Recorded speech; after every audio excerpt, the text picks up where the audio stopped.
Coming up on Mountain News this morning, a community took time to commemorate and part ways for a soldier who died overseas. And a man wanted for meth was found in eastern Kentucky, but officials found more than a fugitive at the crime scene. Dedicated to eastern and southern Kentucky, this is WYMT Mountain News this morning. Good morning and a happy Tuesday to you, Mountain family. My name is Amelia Lee here with you on this March 25th, and the time is now 5 o'clock this morning, which means it's time to check on in with meteorologist Megan Dusmal. And Megan, it was kind of warm for me, at least this morning, not a lot of rain. So what's going on for today? Well, we're not looking too bad in terms of those temperatures this morning, and for some people, we're looking forward to some really nice weather this afternoon. However, we do have some bits of rain chances in the forecast for today. Starting off with those current temperatures, mainly sitting in the 40s. We'll head into the afternoon seeing a bit of a mixture, getting a little bit warmer as you're traveling more towards the south, seeing upper 60s. And then we have the low to mid 50s as you're traveling more towards the north, and 48 degrees as the high in Logan. Here's a look at that live pinpoint Doppler radar, seeing over the past 3 hours a slight chance of showers moving through our region. That's what we're going to continue seeing all day long. Amelia. Thank you, Megan. Well, it was a somber welcome home yesterday for a southern Kentucky soldier.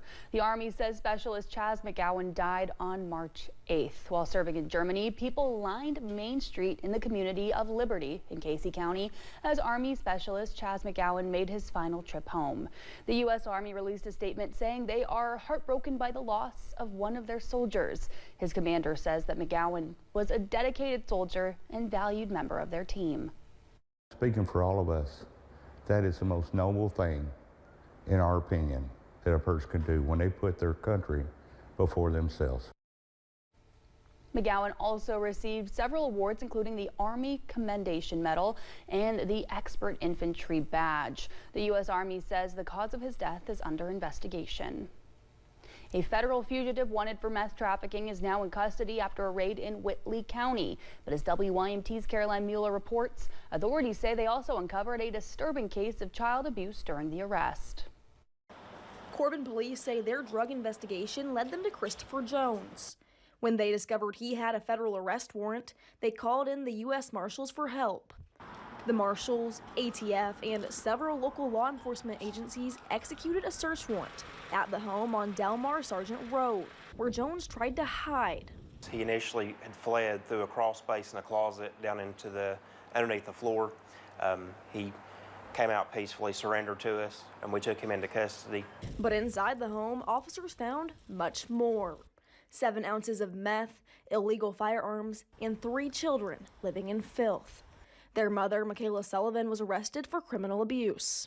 The home was found to be in deplorable living conditions. There was just trash, molded food. There was little to no food in the residence. Jones, who was out on federal probation, was supposed to be in a rehab program. Instead, police say he was back to selling meth. And Sullivan was not just letting him stay there, she was also involved in drug trafficking. We'd received reports of large amounts of vehicle traffic in and out all hours of the day and the night. And that ultimately, when we found out that he was residing there, that's when I reached out and found out that he had a federal arrest warrant. Jones is now in federal custody, while Sullivan is being held in Whitley County, with a preliminary hearing set for next week. The children are in the care of Child Protective Services. Police say the investigation is ongoing.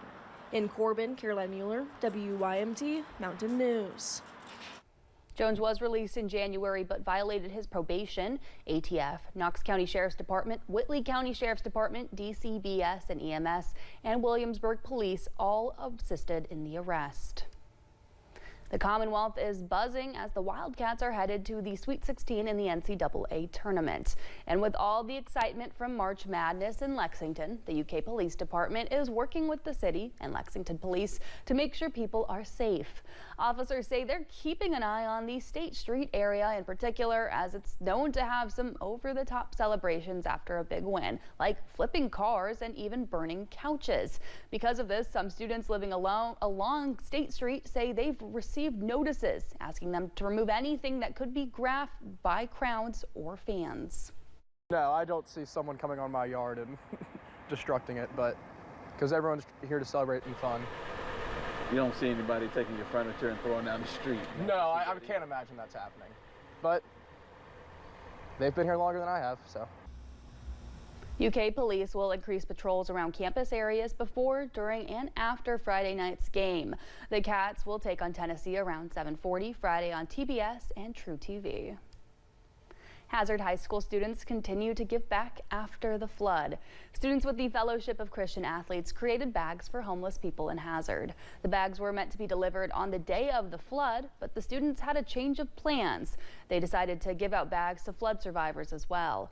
Principal Kathy Patrick says the students' main goal is to help. I am just so proud of our students because it is student-led, and you know, our kids, it's all about them. They come and they ask me, can I do this, can I do that, and they come up with the ideas.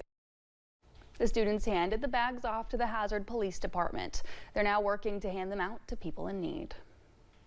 A well-known country music singer is coming to Pikeville later this spring. Brantley Gilbert will perform at the Appalachian Wireless Arena on May 23rd for his Tattoos Tour 2025. Gilbert will be joined by special guest Colt Ferd. Tickets range from $42 to $95. To buy a ticket, you can go to the Community Trust Bank box office or Ticketmaster's website. The 5th annual Restaurant Week hosted by Corbin Tourism launched yesterday with lots of unique dishes ready to be served. 11 restaurants in Corbin are participating this year, each one creating or highlighting a specialty dish or drink. Corbin is just phenomenal. It's really a place for foodies, and people may not realize that, especially you know, if you're used to just kind of dining out here every day. I don't think that people really realize what a gem that we have here with all of our local restaurants. Restaurant Week continues until Sunday. For updates on restaurants participating, you can go to Corbin Tourism on Facebook. Well, thank you for getting your day started with us here on Mountain News this morning. Coming up, the cost of tuition keeps rising as colleges and students try to find ways to finance an education. And slight chances of rain are in the forecast today and most of this week. I'll have more coming up.